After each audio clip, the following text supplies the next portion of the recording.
The gunshot echoed through the valley, shattering the dawn silence as Zara Edwards' world collapsed around her for the second time in her life. She clutched her husband's still warm hand, her tears falling onto his blood-stained shirt as the bounty hunters who had tracked him for 3 states rode away with cruel laughter trailing behind them. Thomas had sworn he'd left that life behind, but his past had found him anyway, leaving her alone again with a small ranch to run, and a heart she vowed would never be broken a third time. Arizona Territory, 1885, 3 miles outside the town of Coolidge. The summer heat pressed down on the land like a hot iron, baking the earth and testing the will of those who dared to claim it as their own. Zara had been in the territory for just over a year now, having moved west with Thomas after his proposal promised her a fresh start.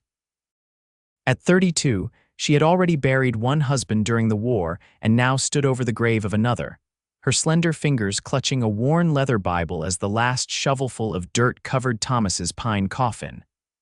"Mrs. Edwards," Sheriff Donovan said softly, removing his hat as he approached. "I'm mighty sorry about Thomas. Those men will be brought to justice, I give you my word." Zara didn't look up, her honey blonde hair hanging limply around her face. "Your words mean nothing, Sheriff. Justice won't bring him back." Her voice was flat, emotionless. The fire that had once made her eyes spark with life was extinguished, replaced by a dull acceptance of fate's cruelty. "You shouldn't stay out here alone," he persisted. "The ranch is too much for a woman to handle." Now she did look up, her green eyes flashing momentarily. "This land is all I have left. I'll manage." But managing proved harder than even her stubborn will could overcome. The well ran low within weeks of the funeral. The cattle needed moving to better grazing land. The roof leaked during the rare but violent summer storms. Zara worked from sunrise to well past sunset, her hands becoming raw and calloused, her face tanned and lined from squinting in the harsh sun. By the time autumn painted the distant mountains with splashes of gold and crimson, she was barely holding on. Pride kept her from asking for help, but necessity finally drove her into Coolidge to seek work. The general store needed someone to take inventory and clean. It wasn't much, but it would bring in enough to buy supplies until she figured out what to do with the ranch. "You could sell it," suggested Martha Jenkins, the shopkeeper's wife, as Zara counted sacks of beans. "The Prescott brothers have been asking about that parcel. They'd give you fair price." "No," Zara said firmly, making a notation in the ledger. "I'm not selling," Martha sighed. "Then you need help, dear. You can't run that place alone." "I don't need a man, if that's what you're suggesting." Zara's tone ended the conversation, but the truth of Martha's words haunted her as she rode home that evening, the setting sun casting long shadows across the trail. Halfway to her ranch, she spotted smoke rising from the direction of her property. Fear clutched at her throat as she urged her mare into a gallop, scenarios of disaster flashing through her mind. When she crested the final rise, she pulled the horse up short, confusion replacing her panic. A wagon was parked beside her small barn. A campfire burned nearby, and a tall man was replacing boards on her corral fence. As she approached cautiously, hand moving to the small pistol she carried in her saddlebag, the stranger straightened and turned. He was broad-shouldered and lean-hipped, wearing dusty denim pants and a faded blue shirt with the sleeves rolled up, revealing forearms corded with muscle. A worn brown hat shadowed his face, but she could make out a strong jaw darkened with stubble and eyes that seemed to catch the fading sunlight. "Evening, madam," he called, setting down his hammer and raising empty hands to show he meant no harm. "Hope you don't mind my taking the liberty." Zara halted her horse at a safe distance. "Who are you and what are you doing on my property?" "Name's Quentin Yates. Most folks call me Quinn." He tipped his hat slightly. "Sheriff Donovan mentioned you might need some help around your place. I'm looking for work." "The sheriff had no right," Zara said coldly, dismounting but keeping her distance. "I didn't ask for help." Quinn nodded thoughtfully. "No, madam, I expect you didn't, but that fence was about to give way completely and those cattle of yours would have been halfway to Mexico by morning."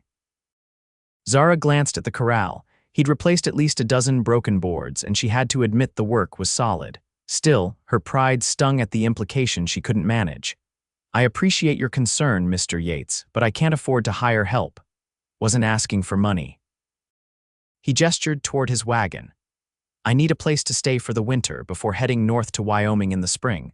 Thought maybe we could make an arrangement room and board in exchange for work around the ranch. Suspicion narrowed her eyes. Why would you work for nothing but meals and a bed? Not for nothing, for shelter through the winter months. He looked around at her property. This is good land, needs work, but it has potential. I'd get more than my share of the bargain. Something in his straightforward manner made her hesitate. She needed help, she knew that despite her stubborn denials, but trusting another man seemed impossible after all she'd lost. I don't know anything about you, she said finally. Fair enough. Quinn picked up his canteen and took a drink before continuing. I was born in Tennessee. Fought for the Union. Worked cattle drives from Texas to Kansas for the past 10 years. I don't drink much, don't gamble, and don't cause trouble. Sheriff can vouch for me. I helped him track some rustlers last month. Zara studied him, trying to detect any hint of deception. And after winter. You'll move on, that's the plan. He met her gaze steadily. Unless you ask me to stay. The presumption should have angered her, but instead she found herself fighting an unexpected smile. Don't count on that, Mr. Yates, Quinn, he corrected. And I never count on anything, Mrs. Edwards, Zara Edwards. She hesitated, then made her decision.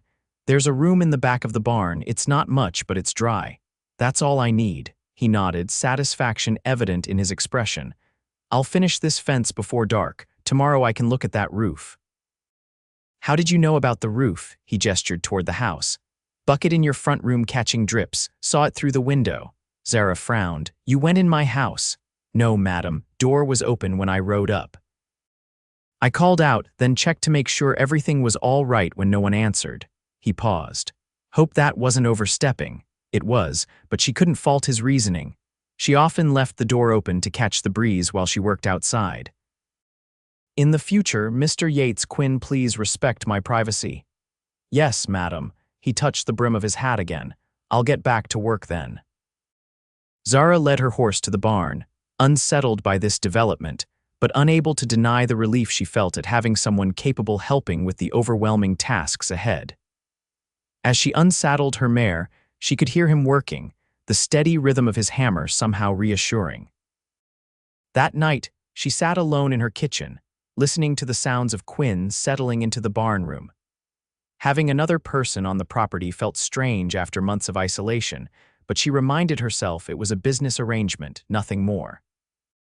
She could not allow herself to depend on him beyond the work he would do.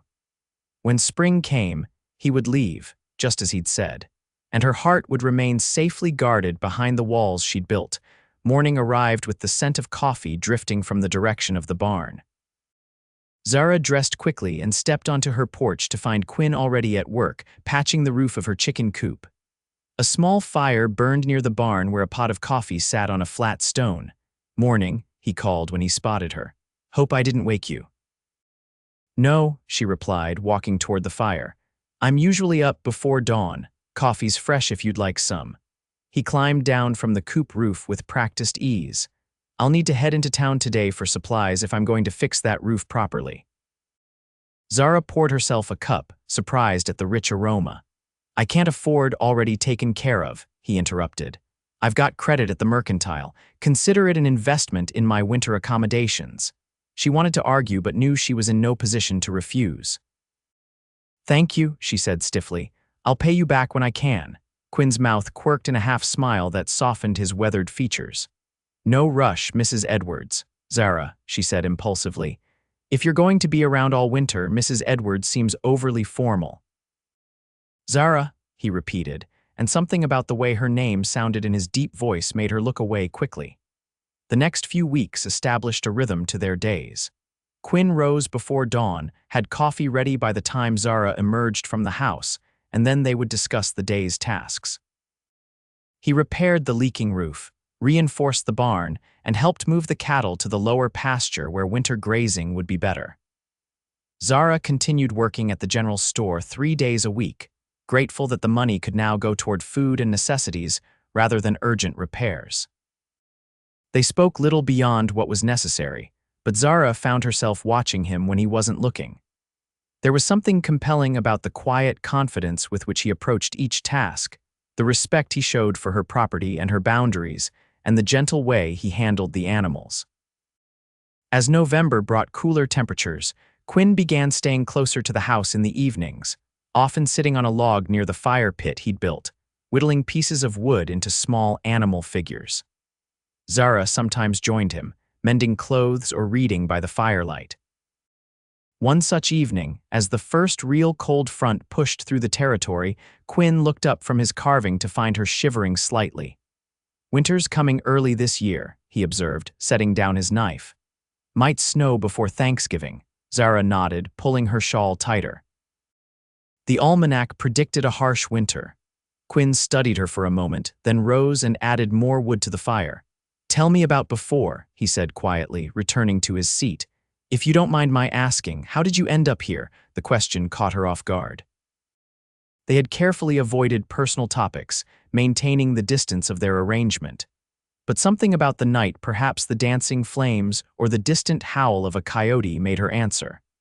"My first husband, James, died at Gettysburg. I was 24, working as a teacher in Ohio." She stared into the fire, remembering. "5 years later, I met Thomas. He was passing through working as a farrier, said he was heading west to start over."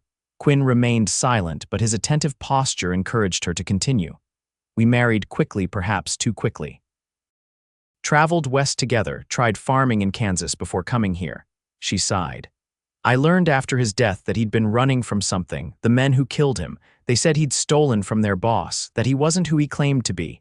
"I'm sorry," Quinn said simply. "That's a heavy burden to carry." Zara looked at him directly. "What about you? What are you running from?" His eyes reflected the firelight as he considered her question. "Not running from, running to, maybe." "I've been drifting since the war, never staying in one place long enough to put down roots." "And Wyoming, what's waiting for you there?" "Opportunity." He resumed his whittling, the knife blade glinting as it shaped the wood. "Friend of mine has land near the Bighorn Mountains. Wants a partner to help build a horse ranch." "Sounds like you've got it all figured out," Zara said, unable to keep a hint of bitterness from her voice. "Must be nice to choose your path rather than having it chosen for you." Quinn's hands stilled. "We all make choices, Zara. Some just have harder options than others." The truth of his words hung between them in the night air. After a moment, he stood and stretched. "Getting late. I'll check the stock before turning in." Zara watched him walk toward the barn, his silhouette solid and reassuring against the starlit sky. For the first time since Thomas's death, she allowed herself to acknowledge the loneliness that had become her constant companion, and the way Quinn's presence had begun to ease it, despite her determination to remain emotionally isolated. Thanksgiving approached with a dusting of snow that melted by midday but warned of the winter to come. Zara found herself wondering how to mark the holiday. Last year, she and Thomas had been invited to the Jenkins home in town, but this year no invitation had been extended. She told herself she preferred it that way. Holidays only highlighted what she had lost.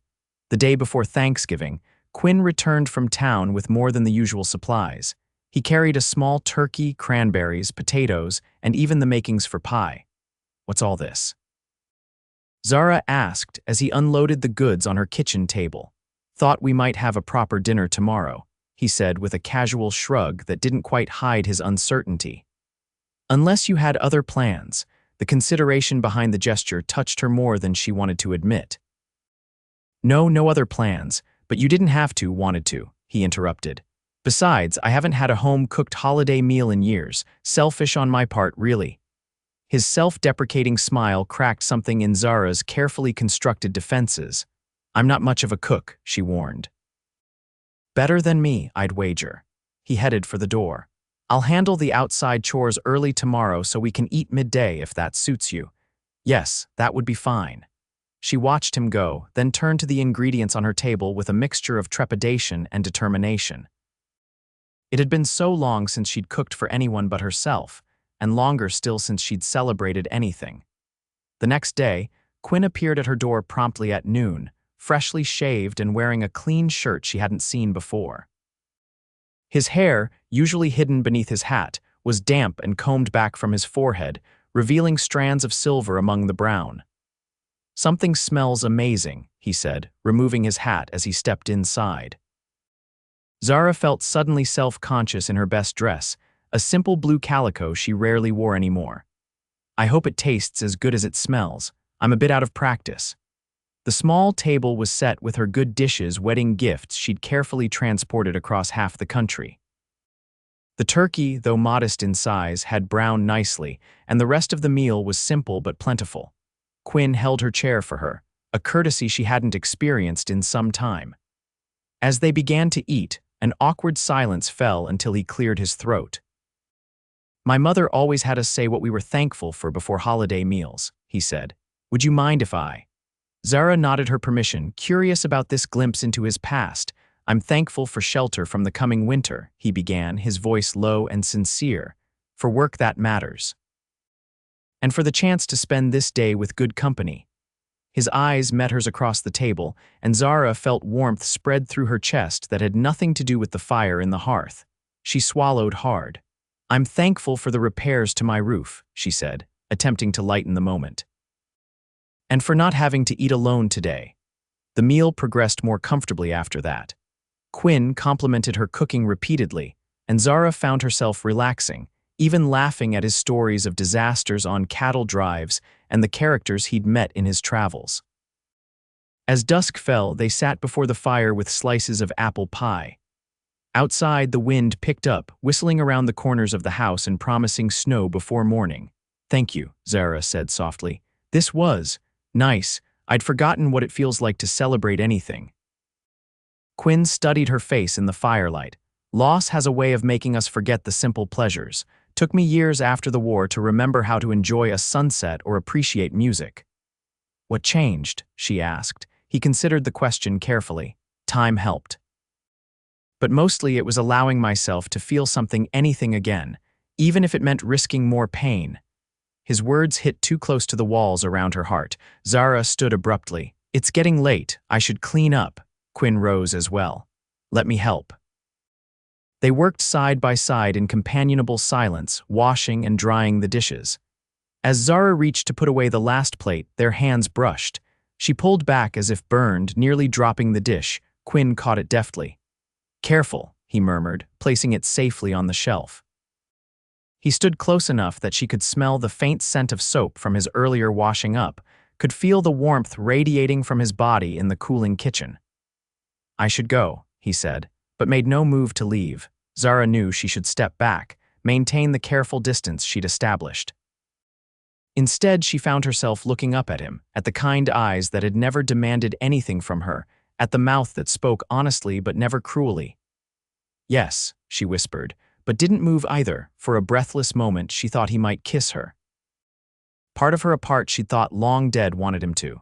But Quinn only reached out slowly and tucked a strand of hair behind her ear, his fingertips barely grazing her cheek. "Good night, Zara," he said, his voice rougher than usual.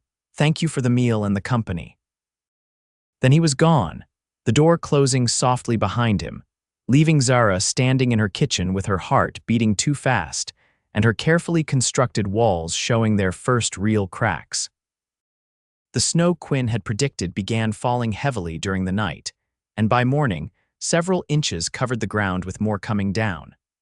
Zara woke to find her house unusually warm. Quinn had already been in to stoke the fire in her stove before she rose. Through the window, she could see him making his way from the barn to the chicken coop, his shoulders hunched against the driving snow. She dressed quickly and prepared a heartier breakfast than usual, knowing the cold would increase appetites. When Quinn stamped his boots clean and entered the kitchen, his eyebrows rose at the sight of eggs, biscuits, and bacon waiting on the table. "You didn't have to go to all this trouble," he said, hanging his coat on a peg by the door. "It's not trouble," Zara replied, surprising herself with the truth of the statement. "Weather like this calls for a proper breakfast." They ate together, discussing the work that needed to be done despite the storm.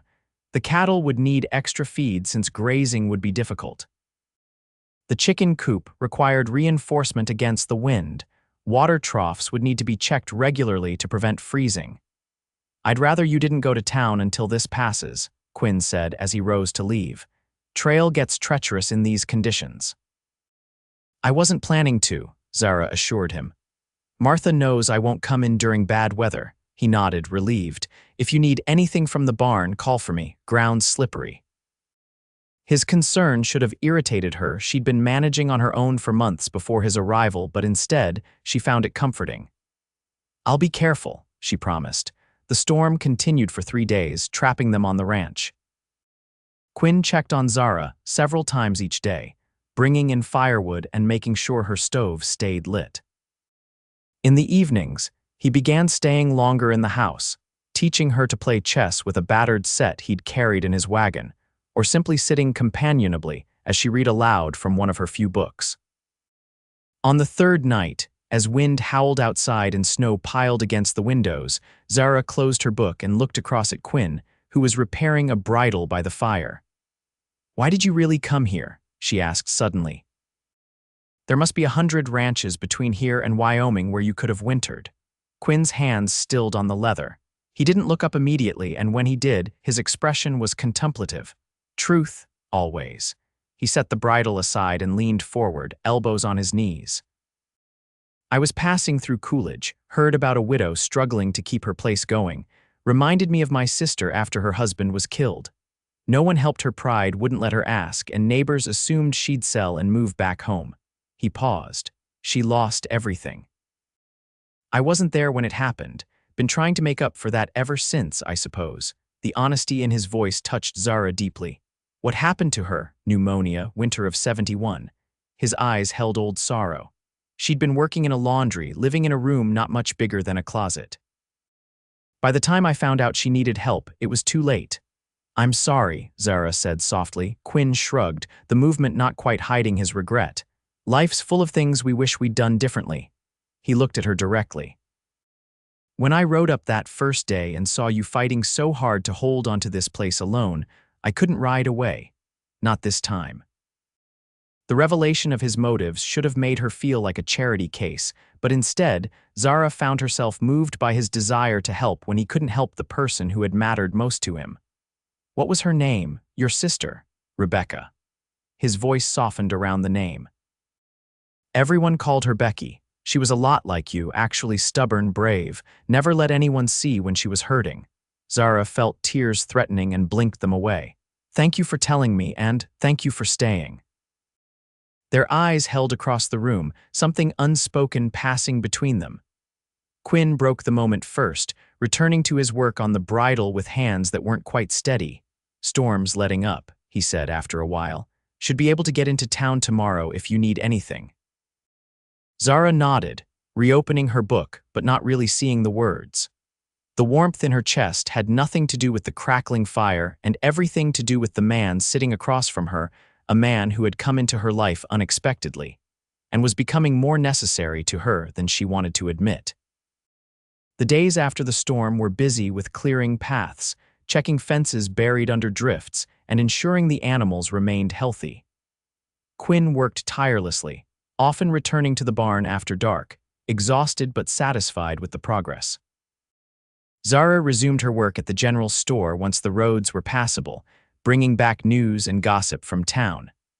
The holidays were approaching, and Coolidge was preparing for its annual Christmas social at the newly built town hall. "Martha says we're both expected to attend," Zara told Quinn as they ate supper one evening in mid-December. "Apparently, everyone contributes food and there's dancing afterward." Quinn looked up from his plate with surprise. "We." "The whole town goes," she explained quickly, feeling her cheeks warm. "It would seem odd if we didn't, since I work at the store and you've been seen in town often enough now." "Makes sense," he agreed, though something in his expression remained uncertain. "When is it?" "Saturday next." "I thought I might bake some of those molasses cookies you liked." Quinn's face relaxed into a smile. "Town doesn't know what they're in for. Those cookies could start a riot." Zara laughed, the sound still unfamiliar but becoming less so in recent weeks. "Hardly, but they're easy enough to make." They continued eating, but Zara found herself wondering what Quinn would look like dressed for a social, dancing with one of the eligible women in town. The thought created an unexpected knot in her stomach. The night of the social arrived clear and cold. stars brilliant in the black sky above Coolidge. Zara wore her best dress, a deep green wool she'd made last winter, with a cream-colored shawl Thomas had given her for their first Christmas together. She'd arranged her hair more carefully than usual, pinning it up with her mother's tortoiseshell combs. When she emerged from her bedroom, Quinn was waiting by the fire, wearing a clean black shirt and the good pants she'd seen only on Thanksgiving. He'd trimmed his beard and slicked back his hair, and the overall effect was striking enough to make her pause in the doorway. His eyes widened slightly as he took in her appearance. "You look beautiful," he said simply. "Thank you," she replied, flustered by the compliment and by how handsome he appeared. "You clean up rather well yourself," he smiled, some of his customary confidence returning. "Figured I should make an effort, representing your ranch and all." The reminder of their arrangement, employer and worker, nothing more cooled Zara's rising emotions. "Of course. We should go if we want to get there before the food's all gone." Quinn helped her into the wagon he'd prepared, tucking blankets around her against the cold before climbing up beside her. The ride to town was mostly silent, broken only by the sound of the horses' hooves and the creak of the wagon wheels on the hard, packed snow. The town hall blazed with light when they arrived, lanterns hanging from every possible spot, and a large fir tree decorated with paper chains and popcorn strings dominating one corner. Tables laden with food lined the walls, and a small group of musicians tuned their instruments on a raised platform at the far end. Martha Jenkins spotted them immediately. "Zara, Quinn, I'm so glad you came." She embraced Zara warmly before turning to Quinn. "And don't you look handsome tonight?" "I was just telling Susan Palmer what a fine job you've done at the Edwards place." Quinn tipped his hat politely. "Just earning my keep, madam." "Nonsense. Everyone knows that ranch was about to fall apart before you arrived." Martha linked her arm through Zara's. "Come, dear, let me introduce you to some people who have moved to town since you were last at a social." Zara found herself whisked away, looking back over her shoulder to see Quinn already surrounded by several men eager to discuss cattle prices and weather predictions. Throughout the evening, they rarely managed more than a passing word as the townspeople kept them separated. Zara, with the women discussing recipes and household matters. Quinn with the men talking ranching and politics. When the dancing began, Zara sat with the older married women, watching as the younger girls were led onto the floor by eager partners. She didn't expect to dance. Widows rarely did at such functions, especially in their first years of mourning, but she enjoyed the music and the festive atmosphere. She spotted Quinn occasionally, deep in conversation with the blacksmith or helping to refill the punch bowl. Once, their eyes met across the room, and he gave her a small smile that somehow felt private despite the crowd between them. As the evening wore on, Zara was surprised to see him approach Susan Palmer, a pretty widow in her 20s whose husband had been killed in a mining accident the previous year. He bent to speak to her, and she nodded, rising to accompany him to the dance floor. Something twisted in Zara's chest as she watched Quinn guide Susan through a lively reel, both of them laughing as they circled with the other couples. Susan was lovely, young, and from what Zara had heard, eager to remarry. Quinn would be an excellent match for her hardworking, kind, responsible. The thought should have pleased Zara. After all, Quinn deserved happiness, and if he found it with Susan, perhaps he might even stay in Coolidge rather than continuing to Wyoming in the spring. The ranch would benefit from his continued presence, even if he lived in town with a new wife. Yet as the music ended, and she watched Susan place her hand on Quinn's arm, leaning close to say something that made him smile, Zara felt anything but pleased. The realization of her own jealousy came as a shock, forcing her to acknowledge feelings she'd been carefully avoiding. She stood abruptly, needing air, and slipped out the side door into the cold night. The temperature had dropped further, her breath forming clouds in the moonlight as she hugged her shawl tightly around her shoulders. "You'll freeze out here." She turned to find Quinn standing in the doorway, concern evident in his expression. "I needed a moment," she explained. "It's warm inside." He stepped out fully, closing the door behind him. "Are you all right? You left suddenly." "I'm fine," she forced a smile. "You and Mrs. Palmer seem to be enjoying yourselves." Quinn studied her face. Susan's a nice woman. Her brother owns the livery. He was asking about some horses I worked with in Colorado. You don't owe me explanations about who you dance with, Zara said quickly. No, he agreed, moving closer. But I'd like to dance with you if you're willing. The simple statement caught her off guard. Me, but I'm a beautiful woman at a Christmas social, he finished for her. The music's slow now, easy to follow. Before she could object further, he held out his hand. Zara hesitated, then placed her fingers in his palm, allowing him to lead her back inside, where couples moved in a gentle waltz around the floor. Quinn's hand rested lightly at her waist, respectful yet sure as he guided her into the dance. Zara couldn't remember the last time she'd danced before the war, perhaps when James had still been alive and the future had seemed bright and certain. You're very good at this, she murmured as they moved in perfect time to the music. Had a grandmother who insisted all her grandchildren learn properly, he replied with a smile that crinkled the corners of his eyes. Said a man who couldn't dance wasn't much use at socials. Wise woman. She was that. His hand tightened slightly at her waist as he turned her. You're a natural yourself. Zara felt lighter than she had in years, aware of the curious glances from the townspeople but too caught up in the moment to care. Quinn's eyes never left her face, his expression warm with something that made her heart beat faster. When the music ended, he didn't immediately release her hand. Thank you, he said softly. For what? Trusting me enough to dance. I know it wasn't easy for you. His understanding of her grief, her reluctance, her fear touched Zara deeply. You make difficult things easier, she admitted. I don't know how. For a moment, it seemed he might say more, but Martha appeared beside them, beaming. Oh, I'm so glad to see you dancing again, Zara. And Quinn, you're quite the dancer. You must save one for me before the night's over. The moment broken, Quinn promised Martha the next dance and excused himself to get Zara some punch. The remainder of the evening passed in a blur of conversations and occasional dances, though none affected Zara as deeply as that first waltz. When they finally headed home, the night had grown bitter cold, the stars like chips of ice in the black sky. Quinn drove carefully, the horse's breath steaming in the moonlight. Did you enjoy yourself? He asked as the wagon rumbled along the quiet road. More than I expected to, Zara admitted. It was nice to feel normal again. Part of the community, Quinn nodded. You've been missed. People spoke highly of you. And of you, she said. Martha couldn't stop singing your praises. I think half the single women in town were plotting ways to keep you here come spring.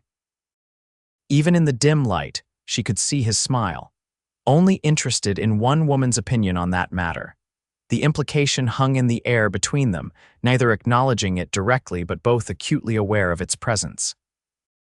When they reached the ranch, Quinn helped Zara from the wagon, his hands lingering at her waist a moment longer than necessary.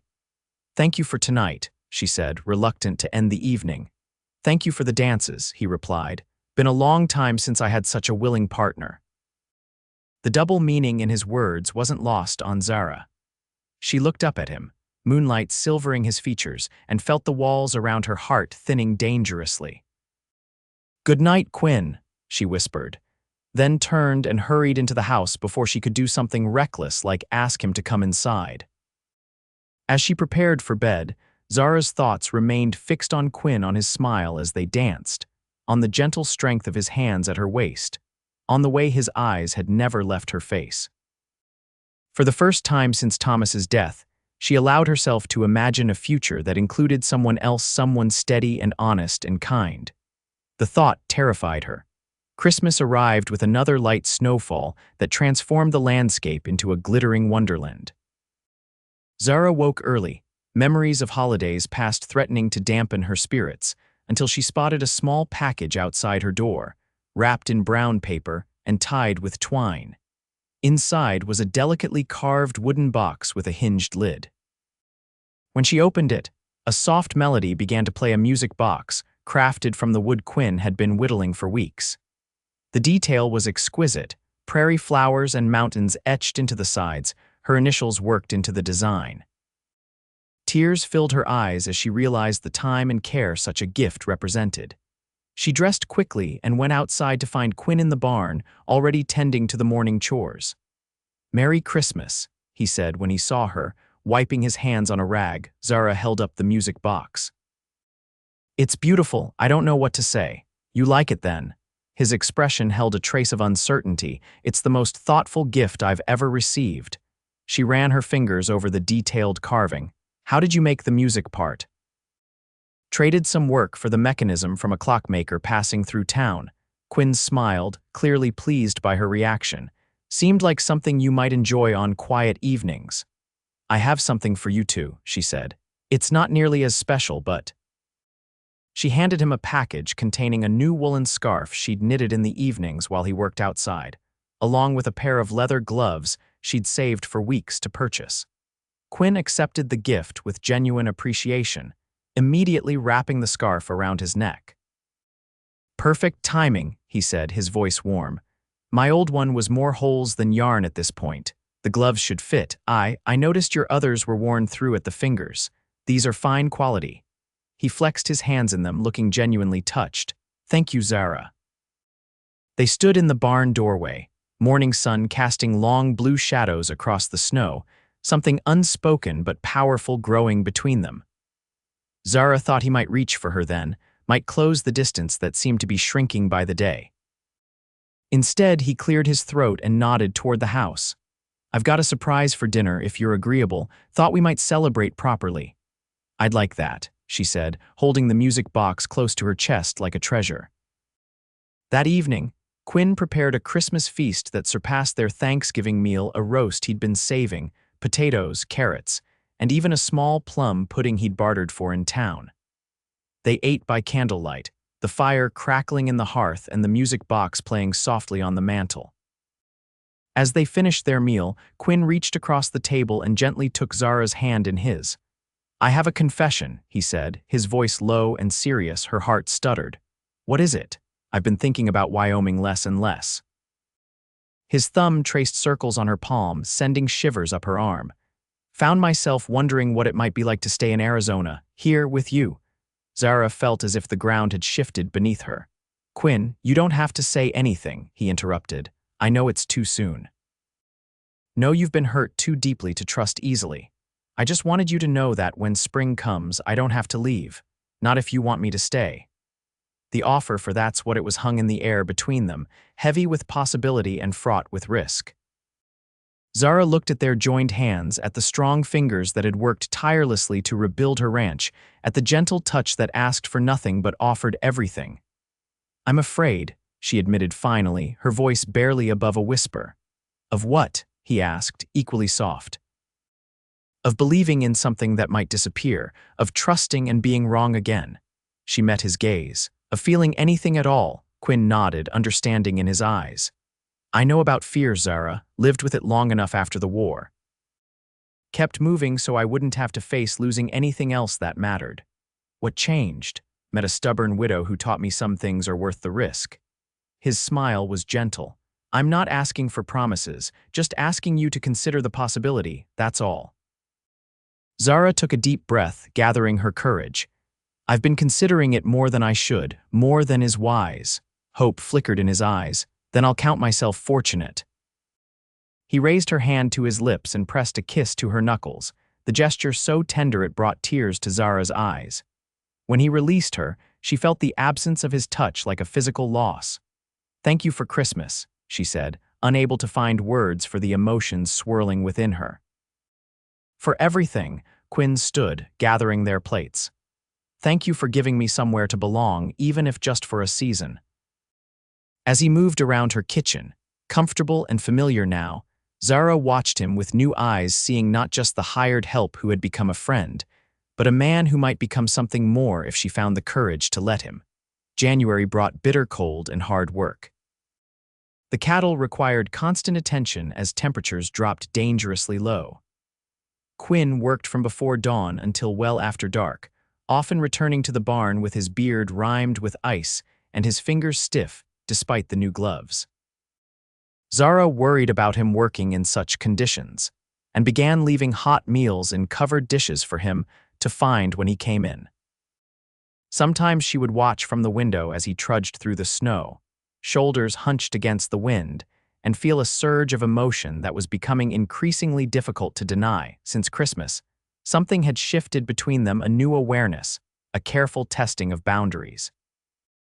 Quinn would let his hand rest briefly on her shoulder when he passed behind her chair. Zara would bring coffee to the barn and stay to talk rather than hurrying back to the house. Small changes that signaled larger transformations beneath the surface. One particularly frigid evening in late January, Zara was startled by a sharp knock at her door.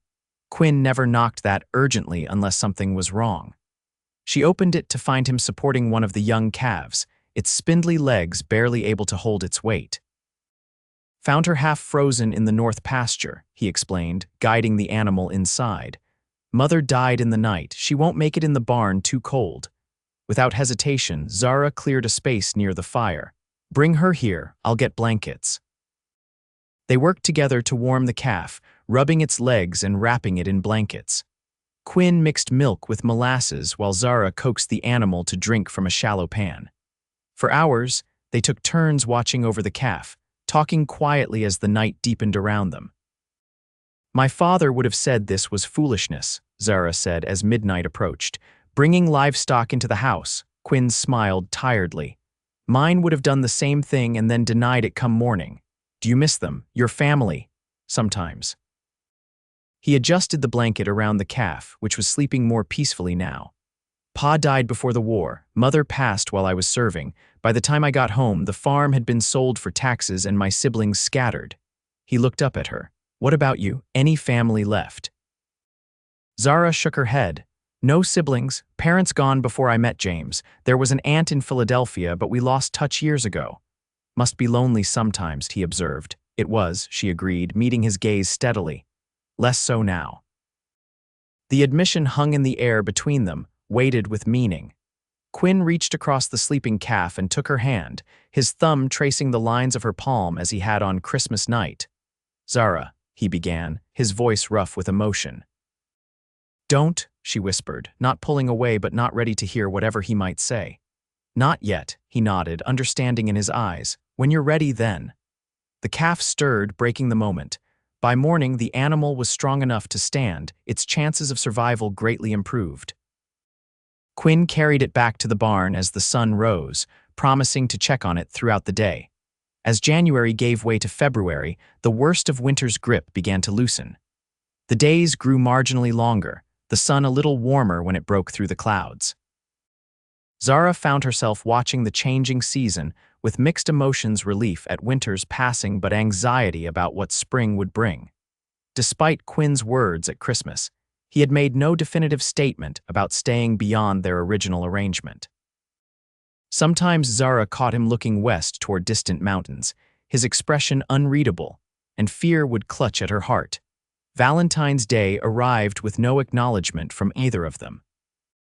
Zara told herself it was better that way, safer not to place significance on a day meant for lovers when their relationship remained undefined.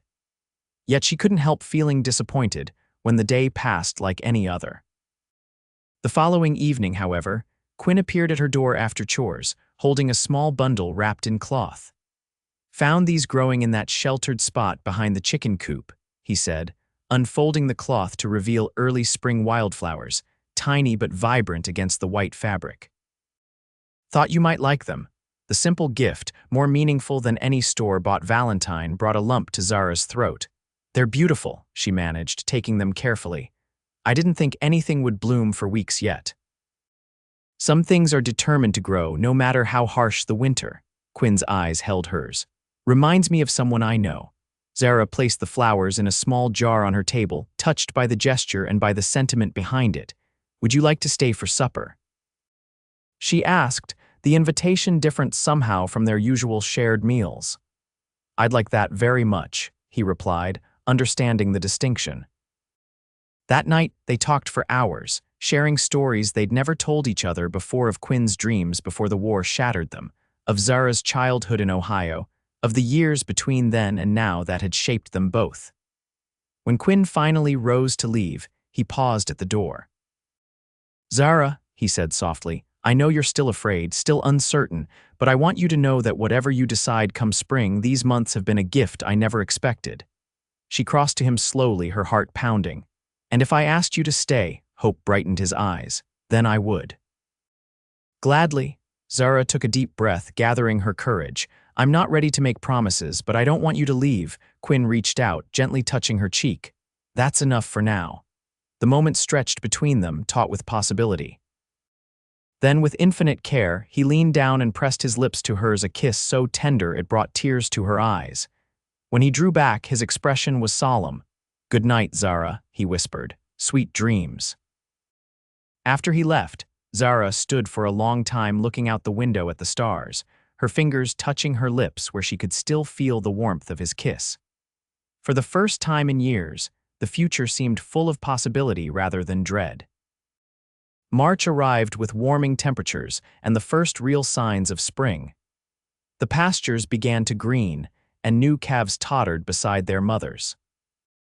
Quinn started preparing fields for planting, working the soil with a borrowed plow, and planning for crops that wouldn't yield until long after his original departure date had passed. Zara watched these preparations with growing hope, but said nothing, unwilling to press for declarations when actions spoke so clearly. They settled into a new rhythm, working side by side during the day and often spending evenings together, talking or simply enjoying each other's company in comfortable silence. Their relationship progressed slowly, carefully. Occasional kisses, hands held while walking to check the herds, quiet conversations that lasted into the night. Quinn never pushed for more, seeming to understand Zara's need to move at her own pace, to test the strength of her reawakening heart before trusting it completely. One evening in late March, as they sat on the porch watching the sunset paint the distant mountains in shades of purple and gold, Quinn turned to Zara with an unusually serious expression. "I need to ride to Tucson," he said. "Business that can't be handled by letter. I'll be gone about a week." Anxiety fluttered in Zara's chest. Tucson, what business? Property matter. His hand found hers, warm and reassuring. "Nothing to worry about, just some paperwork that needs signing in person." "When will you leave?" "Day after tomorrow, if that gives you enough time to prepare." "I've nearly finished the south field planting, and the new calf seems strong." Zara nodded, trying to hide her unease. It would be the first time since winter that Quinn had been away overnight, and the prospect of managing alone again even temporarily reminded her how dependent she had become on his presence. "I'll be fine," she said, more confidently than she felt. "The ranch ran before you arrived, after all." Quinn smiled, but something in his expression remained troubled. "Zara, there's something I should tell you before I go, something I should have said sooner," her heart stuttered. "What is it?" He hesitated, then shook his head. "No, it's better to wait until I return. We can talk then, when there's no rush." The cryptic statement left Zara unsettled, but Quinn changed the subject, pointing out a hawk circling above the fields, and the moment passed. That night, as they said goodnight at her door, his kiss held a fervor that surprised her, as if he was memorizing the feel of her lips against his. "Sleep well," he murmured. "Dream of spring." The day of Quinn's departure dawned clear and mild. He had packed lightly, taking only what he needed for the journey and leaving most of his possessions in the barn room, a silent promise of return that eased Zara's mind somewhat. "I'll be back before you know it," he said as he mounted his horse. 1 week, 2 at most. Zara reached up to straighten his bandana, letting her fingers linger against the warm skin of his neck. "Be careful on the trail. There have been reports of bandits near the pass." "I'll stick to the main roads," he covered her hand with his. "Take care of yourself while I'm gone. Don't try to do everything alone." "I managed before you, Quentin Yates," she reminded him with forced lightness. "I'll manage a week without you." His smile didn't quite reach his eyes. "I'm counting on seeing you standing right here when I return." He leaned down from the saddle and kissed her once more, then turned his horse toward the trail that would eventually lead to Tucson. Zara watched until he disappeared over the rise, an inexplicable sense of foreboding settling in her chest despite the beautiful spring day. The first few days of Quinn's absence passed uneventfully. Zara fell back into her old routines, working from dawn until dusk to maintain the ranch. The labor was harder without Quinn's help, but not impossible, and there was satisfaction in proving to herself that she could still manage alone if necessary. On the fourth day, a late-season storm blew in from the mountains, bringing heavy rain that turned the newly plowed fields to mud and made checking the herds a miserable task. Zara returned to the house soaked and exhausted, grateful that at least the roof no longer leaked thanks to Quinn's repairs. As she was changing into dry clothes, a pounding at her door startled her. She opened it to find Sheriff Donovan standing on her porch, rain dripping from his hat. "Mrs. Edwards," he said, removing his hat, "may I come in? I'm afraid I have some news." Fear clutched at Zara's heart as she stepped back to allow him inside. "What is it? What's happened?" Donovan looked uncomfortable, water pooling around his boots on her clean floor. "It's about Yates," he said finally. "Got a telegram from the marshal in Tucson this morning. Is he hurt?" Zara demanded, her voice rising. "Tell me." "No, madam, not hurt. Arrested." The word made no sense at first. Arrested? For what? Donovan shifted his weight. "Fraud, primarily. Using a false name. There are other charges: theft, possibly worse depending on what the investigation turns up." He looked genuinely regretful. "I'm sorry, Mrs. Edwards, I had no idea. He seemed like a decent sort." Zara felt as if the floor had dropped away beneath her feet. "There must be some mistake. Quinn wouldn't. His real name is Elliot Blackstone," Donovan interrupted. "Wanted in 3 states for various schemes. Apparently, he's made quite a career of ingratiating himself with vulnerable women, particularly widows with property." Each word was like a physical blow. Zara gripped the back of a chair to steady herself. "No, I don't believe it." "I'm sorry," Donovan repeated. "Truly, but there's more you should know. The marshal found documents on him: deeds, bills of sale. He was preparing to sell your ranch, Mrs. Edwards. Had papers with your forged signature already drawn up." The room seemed to spin around her. Memories flashed through Zara's mind: Quinn's interest in the property boundaries, his questions about the deed, his sudden trip to Tucson just as spring made the ranch valuable again. And the night before he left, when he'd almost told her something important, had he been about to confess? To make one last attempt at obtaining her real signature. "I think you should sit down," Donovan said. Concerned by her pallor, Zara ignored him, forcing steel into her spine. "I'm fine. Thank you for informing me." "I'll be sending deputies out to collect his things as evidence," the sheriff continued. "Is there anything of yours he might have taken? Anything missing?" A hollow laugh escaped her. "Only my trust, Sheriff. Nothing of material value." After Donovan left, promising to keep her informed of developments, Zara stood in the middle of her kitchen, too numb to cry, too shocked to fully comprehend what had happened. The music box Quinn had made her sat on the mantel, its melody now a mockery of everything she had begun to believe. She moved through the next days like a sleepwalker, performing necessary tasks without truly seeing or feeling. The deputies came and took Quinn's Elliot's belongings, finding nothing incriminating but treating her with a pity that burned worse than anger would have. Word spread quickly through Coolidge. Martha Jenkins arrived with food and sympathy, assuring Zara that anyone would have been fooled, that the man was a practiced deceiver who had likely been planning this since he first heard of her situation. "You mustn't blame yourself, dear," Martha said, patting Zara's hand. "These confidence men are very skilled at what they do." Zara nodded mechanically, unable to explain that what hurt most wasn't the potential loss of her property, which she still possessed, but the loss of the future she had begun to imagine. The loss of the man she had thought Quinn was. 2 weeks after Sheriff Donovan's visit, Zara was working in the garden when she heard hoofbeats approaching. Her heart leapt traitorously before common sense reminded her that Quinn was in custody in Tucson, facing charges that would likely send him to prison for years. She straightened, shading her eyes against the afternoon sun, and saw a rider coming up the trail, not Quinn, but a stranger on a bay horse. As he drew closer, Zara recognized the badge of a U.S. Marshal pinned to his vest. "Mrs. Edwards," he called, reining in his horse. "Marshal James Cooper." "Mind if I have a word?" Zara set down her gardening tools, brushing soil from her hands. "Of course, Marshal. Would you like to come inside?" Cooper dismounted. tying his horse to the hitching post Quinn had installed months earlier. "Thank you, madam. I've ridden from Tucson and could use a moment out of the saddle." Inside, Zara offered coffee, which the marshal accepted gratefully. He was an older man with graying hair and the weathered face of someone who had spent decades in the sun. "I expect you're wondering why I'm here," he said after taking a long drink. "I assumed it has to do with Mr. Blackstone," Zara replied, the name still unfamiliar and bitter on her tongue. Cooper nodded. "Partly. But there are some details Sheriff Donovan couldn't have known when he spoke to you." He set down his cup. "First, I should tell you that the man you knew as Quinn Yates has been released from custody." Shock rendered Zara momentarily speechless. Released.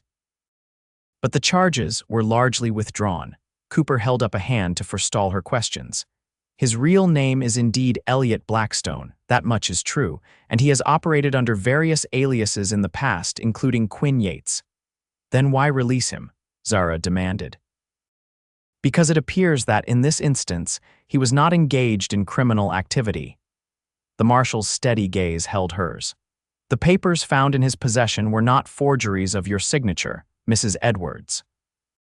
They were documents establishing joint ownership of this property, with your name remaining primary on the deed." Confusion replaced some of Zara's anger. "I don't understand. Blackstone or Yates, as you knew him, was in Tucson to register a sizable deposit in your name at the Territorial Bank. Money to clear any outstanding debts on this ranch and provide operating capital for the coming year." Cooper paused. "He was arrested because a banker recognized him from a previous encounter in Texas, not because he was attempting fraud." "But why would he?" Zara trailed off, unable to reconcile this information with what she'd been told.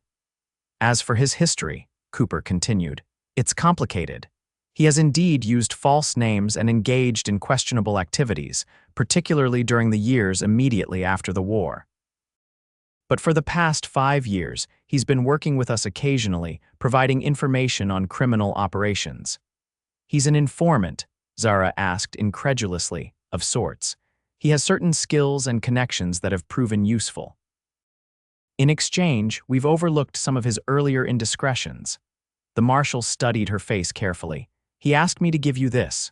Cooper withdrew an envelope from his vest pocket and placed it on the table. Zara stared at it as if it might burst into flames. "I'll leave you to read it privately," the marshal said, rising. "One more thing, Mrs. Edwards. Whatever else Blackstone may be, I believe his feelings for you are genuine. I've known the man off and on for years, and I've never seen him as affected by anything as he was by the thought you might believe the worst of him." After Cooper left, Zara sat for a long time staring at the envelope, afraid of what it might contain and afraid of what it would do to the walls she had begun rebuilding around her heart. Finally, with trembling fingers, she broke the seal and unfolded the letter inside. "Zara, by now, Marshal Cooper will have explained some of what you must be wondering. Not all. There isn't enough paper for that, but enough, I hope, to make you willing to read these words. My name is Elliot Blackstone. That much is true. I have been Quinn Yates, among others, when circumstances required it. I was born in Tennessee, fought for the Union, lost my family as I told you. Those parts were not lies. What I didn't tell you was that after the war, I became someone I'm not proud of having been. The country was broken, and I broke with it, using my wits to survive by whatever means necessary. I did things I regret, hurt people who didn't deserve it, lived so many lives I sometimes forgot who I really was. 5 years ago, Cooper caught up with me in Denver. Gave me a choice: help him bring down worse men than myself, or spend years in prison. I chose the former and have been working with him since, using my knowledge of the criminal world to help catch those truly deserving of punishment. When I came to your ranch that day, I had just finished such an assignment, was heading north as I told you, with no intention of stopping longer than a night. But something about you, your strength, your determination despite everything, made me want to stay. Made me want to be the man you thought I was. The money I deposited in Tucson is legitimate, earned from the sale of property I owned in Colorado under yet another name. I wanted to ensure you would never lose your ranch, whether I remained in your life or not. The documents were meant as protection for you, not a means to take what was yours. I should have told you everything before leaving. Came close that night on the porch, but fear stopped me, fear that knowing the truth would make you look at me differently. Ironic that in trying to preserve your good opinion, I've now lost it entirely through others' revelations. I won't ask your forgiveness, I've no right to that. I won't return to Coolidge unless you wish it. Cooper will know how to reach me if you ever do. What I will say is that every moment with you was real.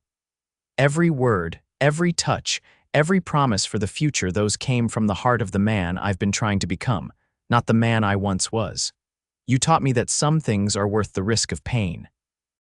Loving you has been worth every moment, even knowing how it ends. Always yours, Elliot. Tears blurred Zara's vision as she read the letter a second time, then a third. Emotions warred within her: anger at the deception, confusion at the contradictory information, and beneath it all, a persistent ache of longing for the man she had come to love, regardless of his name. Days passed as Zara tried to make sense of everything. She worked mechanically, planting the fields Quinn Elliot had prepared, tending the livestock, repairing what she could manage alone. At night, she would take out the letter, reading it until the words blurred before her eyes, searching for truth amid the revelations. A week after Marshall Cooper's visit, Martha Jenkins stopped by with supplies from town. "You look tired, dear," she observed as she helped unload the wagon. "Are you sleeping at all?" Zara managed a weak smile. "Enough, there's much to do with spring planting." Martha hesitated, then said carefully, "There's talk in town. About Yates or Blackstone, I suppose. Cooper spoke with Sheriff Donovan before leaving, told him the full story." "And what story is that?" Zara asked, keeping her voice neutral. "That the man may have had a questionable past, but he was working to make amends, that what he felt for you was genuine." Martha touched Zara's arm. "People make mistakes, dear, some worse than others. The question is whether they're trying to be better." Zara looked away. "It's not that simple." "Love rarely is," Martha replied sagely. "But at my age, I've learned that finding someone who truly cares for you is rare enough to merit second thoughts, even when they've made grave errors." After Martha left, Zara sat on her porch as twilight descended, watching as the first stars appeared in the deepening blue sky. She thought of all the evenings she and Quinn had spent just like this, side by side, comfortable in silence or deep in conversation. She thought of his hands, strong and gentle as they worked the land or carved the music box that still sat on her mantel, untouched since learning of his deception. She thought of his smile, the way it transformed his serious face and made the corners of his eyes crinkle. She thought of his kiss, tender at first, then increasingly passionate as they grew closer. Had it all been false? The letter suggested otherwise, but could she trust even that? And if she did believe him, if Elliot Blackstone had truly been becoming Quinn Yates in his heart, if not in name, could she forgive the lies that had formed the foundation of their relationship? As darkness fell completely, Zara made her decision. She rose and went inside, retrieving paper and pen to write a letter of her own. 3 days later, Elliot Blackstone rode slowly up the trail to the Edwards ranch, uncertainty evident in every line of his body.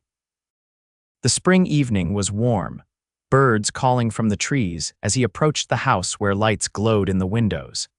He dismounted at the hitching post, removing his hat and running a hand through hair that seemed to have acquired more silver in the weeks since he'd last stood here.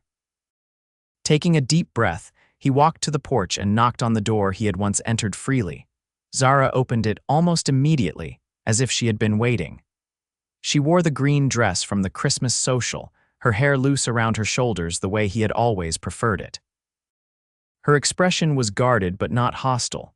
"You came," she said simply. "Your letter said to." His voice was rougher than usual. "Thank you for that." She stepped back, allowing him inside. The house looked much as he remembered it, though the music box was conspicuously absent from the mantel.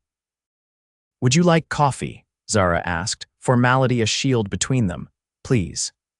He remained standing, hat in his hands, unwilling to assume any welcome beyond what had been explicitly granted. She moved to the stove, her back to him as she prepared the coffee. "Marshall Cooper explained quite a lot," she said after a moment, "as did your letter." "I meant every word," Elliot said quietly. Zara turned to face him. Which words? The ones you spoke as Quinn Yates or the ones you wrote as Elliot Blackstone? He flinched at the direct hit. Both. All of them. I've lived under many names, Zara, but I've never felt as real as I did here with you. She studied him, searching his face for truth or deception. Why did you choose this ranch? Why me? I didn't, he replied honestly. I was passing through, as I told you. Heard about a widow struggling to keep her place. It reminded me of my sister, that much was true. I thought I'd stay a few days, help with the worst repairs, then move on. But you stayed. Yes. His eyes held her steadily. Because of you. Because for the first time in years, I found myself wanting to stop running, wanting to be worthy of someone's trust again. Zara's expression softened fractionally. The money in Tucson, was that real? Every cent, earned legally from property I owned. He took a cautious step toward her. I wanted to make sure you never lost this place, whether I was part of it or not. And now, what do you want now, Elliot? The sound of his real name on her lips sent a current of emotion through him. Another chance, he said simply. A chance to earn back your trust, to prove that the man you came to care for wasn't entirely a fiction. He's who I want to be, who I believe I can be with you. Zara turned away, moving to the window where she stood looking out at the night. I've been so angry, she said after a long silence. Feeling foolish for believing in you, for opening my heart again when I'd sworn never to do so. Elliot remained where he was, giving her the space she needed. You've every right to that anger. Yes, I do, she faced him again. But I'm tired of anger, tired of fear. Tired of letting the past dictate my future. Hope flickered in his eyes, but he tempered it with caution. What are you saying? Zara took a deep breath. I'm saying I believe your letter. I believe Marshall Cooper. I believe that whatever name you've used, the man who stayed through the winter, who carved me a music box, who danced with me at Christmas, that man was real. She crossed to the kitchen shelf and took down the music box that had been hidden from view. I couldn't bear to look at this after Sheriff Donovan came, couldn't bear to hear the melody that reminded me of you, but I couldn't bring myself to destroy it either. She wound the mechanism, and the soft notes filled the room. Because despite everything, I missed you. Missed the future we were beginning to build. Elliot took a step toward her, then another, stopping just short of touching distance. I missed you too, every minute, thought of nothing but getting back to you, explaining, begging if I had to. I don't want begging, Zara said firmly. I want honesty, complete honesty from this moment forward. No more aliases, no more hidden pasts, just truth, however difficult. You have my word, he promised, my real word as Elliot Blackstone. Zara closed the remaining distance between them, looking up into the face she had come to love, regardless of the name attached to it. It will take time, she warned. Trust, once broken, doesn't mend easily. I know.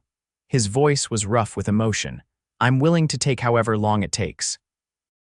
To start again slowly, properly. A small smile touched her lips for the first time. Then let's begin with properly reintroducing ourselves. She held out her hand formally. Zara Edwards, widow, rancher, and extremely cautious woman. He took her hand gently in his. Elliot Blackstone. Former scoundrel, occasional lawman, and man determined to prove himself worthy of a second chance. Their hands remained joined, neither willing to be the first to let go. After a moment, Zara's smile widened slightly. This is usually where you tell me your intentions, Mr. Blackstone. My intentions. A spark of the Quinn she had known appeared in his eyes. To court you properly, Mrs. Edwards. To help you run this ranch until you have no more use for me. To love you for as long as you'll allow it. Tears welled in Zara's eyes. I thought I'd never love again, she whispered. After Thomas, I was so certain I'd never risk my heart a third time. Elliot released her hand only to gently cup her face. Then let me teach you slow, he murmured. Day by day, proving with actions rather than just words that what we could have again is real. When his lips met hers, it felt like both an ending and a beginning, the end of secrets and lies, the beginning of a truth they would build together. Zara's arms slipped around his neck as she returned the kiss, allowing herself to embrace not just the man but the future they might share. Spring gave way to summer, the ranch flourishing under their joint care. Elliot remained true to his word, courting Zara with patience and complete transparency. He told her everything the worst of his past, the circumstances that had led him to work with Cooper, his hopes for redemption and a life that he could be proud of. In turn, Zara shared her fears, her lingering doubts, her gradual acceptance that people could change if given reason and opportunity. They worked side by side during the days and spent evenings on the porch, relearning each other without the shadow of deception between them. The town of Coolidge watched their reconciliation with varying degrees of approval and skepticism. Some, like Martha Jenkins, championed the notion of second chances. Others remained wary of the man with the shadowy past. But as months passed and Elliot proved himself honest in his business dealings and devoted to Zara, even the most doubtful began to accept that people could indeed change. On a warm evening in late September, as they sat watching the sunset paint the sky in shades of gold and crimson, Elliot took Zara's hand. "I've been thinking," he said carefully, "about Wyoming." Fear clutched at her heart despite all the progress they had made. "Oh. My friend still wants a partner for that horse ranch," he continued. "Wrote me last week asking for a decision." Zara tried to keep her voice steady. "And what did you tell him?" Elliot turned to face her fully. "Told him I'd found something better right here. That I wasn't interested in starting over somewhere else when everything I want is in Arizona." Relief washed through her, followed quickly by a surge of love so strong it took her breath away. "Everything, everything," he confirmed, reaching into his pocket. "Which is why I wanted to ask you properly." He withdrew a small box and opened it to reveal a simple gold ring set with a single pearl. "Zara Edwards, would you consider becoming Zara Blackstone, making what we've rebuilt here official?" Tears filled her eyes as she looked at the ring, then at the man holding it, a man who had entered her life under false pretenses, but had stayed and fought for her with complete honesty. "Yes," she whispered. "Yes, I would consider that a very good idea indeed." As Elliot slipped the ring onto her finger, Zara knew that the walls around her heart had completely crumbled. In their place stood something stronger, a love built not on illusion or desperate need, but on truth, forgiveness, and the patient rebuilding of trust. They were married in the Coolidge Town Hall on Christmas Day, 1885. Exactly 1 year after Elliot had given Zara the music box that now played softly in the background during the ceremony. Martha Jenkins arranged flowers, the sheriff stood as witness, and Marshal Cooper made the journey from Tucson to give his official blessing to the union of the former confidence man, and the widow who had taught him the value of honesty. As they exchanged vows, Zara looked into the eyes of the man she now knew completely, his flaws and virtues, his past mistakes and future hopes, and felt no fear, only certainty that this love, tested by fire and rebuilt with care, would endure. "I do," she said clearly, her voice steady and sure. "I do," Elliot echoed, his eyes never leaving hers as he slipped a gold band onto her finger to join the pearl engagement ring. Later, as they danced alone in their home to the melody of the music box, Elliot held her close and whispered in her ear, "Thank you for teaching me that some things are worth staying for." Zara smiled up at him, her heart full. "And thank you for teaching me to love again, slowly and truly." Outside, snow began to fall, covering the ranch in a blanket of white that promised renewal when spring returned.